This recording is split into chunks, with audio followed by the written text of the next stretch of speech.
रख हौसला वो मंजर भी आएगा, प्यासे के पास चल के समंदर भी आएगा। थक कर न बैठ, थक कर न बैठ ए मंजिल के मुसाफिर।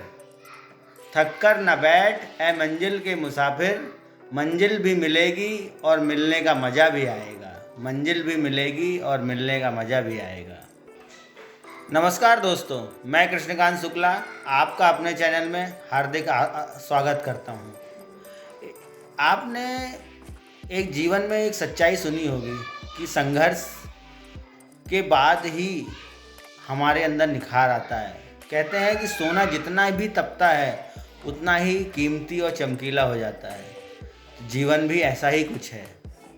आपने बाज पक्षी के बारे में तो सुना ही होगा। बाज पक्षी अपनी एक लंबी आयु के बाद में जब उसका बुढ़ापा आ जाता है तो उसकी चोंच जो शिकार करने के काम आती है, तीक्ष्ण रहती है, वो काफ़ी बड़ी हो जाती है। उसके नाखून के पंजे बहुत बड़े बड़े हो जाते हैं जिससे उसको शिकार करने में प्रॉब्लम होने लगती है। आपको पता है बाज पक्षी अपने बुढ़ापे के इस दौर में कैसे संघर्ष करके जीवन यापन करता है? बाज एक ऐसा प्राणी है जो शिकार करता है और शिकार करके ही अपना जीवन यापन करता है, लेकिन उस दौर में उससे शिकार हो नहीं पाता है।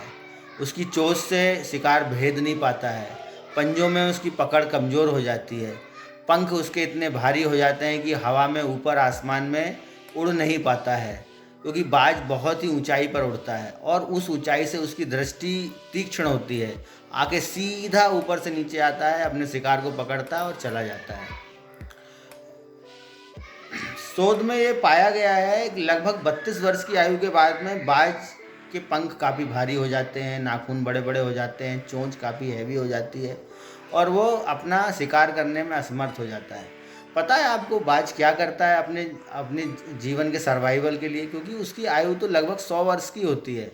बहुत लंबी आयु का प्राणी है वो एक दूर पहाड़ के ऊपर जाकर कहीं बैठ जाता है और चट्टानों पे अपनी चोंच मार मार के अपनी चोंच तोड़ लेता है। पंखों को पटक पटक के पंख तोड़ लेता है। पंजों को पटक पटक के नाखून तोड़ लेता है और लहूलुहान होके कराहता हुआ वहीं लगभग 2 महीने की तपस्या करता है।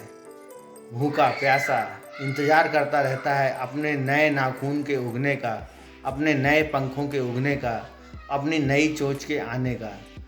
और उसकी ये मेहनत, उसकी ये तपस्या सफल भी होती है और उसका पुनर्जन्म हो जाता है। दोस्तों, जीवन भी कुछ ऐसा ही है। अगर हमें परेशानियों ने घेर रखा है, हम समस्याओं में फंसे हुए हैं, तो हमें भी उस बाज की तरह ही बनना पड़ेगा। हमें उस बाज की तरह ही कुछ कष्ट झेलने पड़ेंगे, जीवन में कुछ कठिन डिसीजन लेने पड़ेंगे, जिससे कि हम अपनी गरीबी से, अपनी परेशानियों से छुटकारा पा सकें।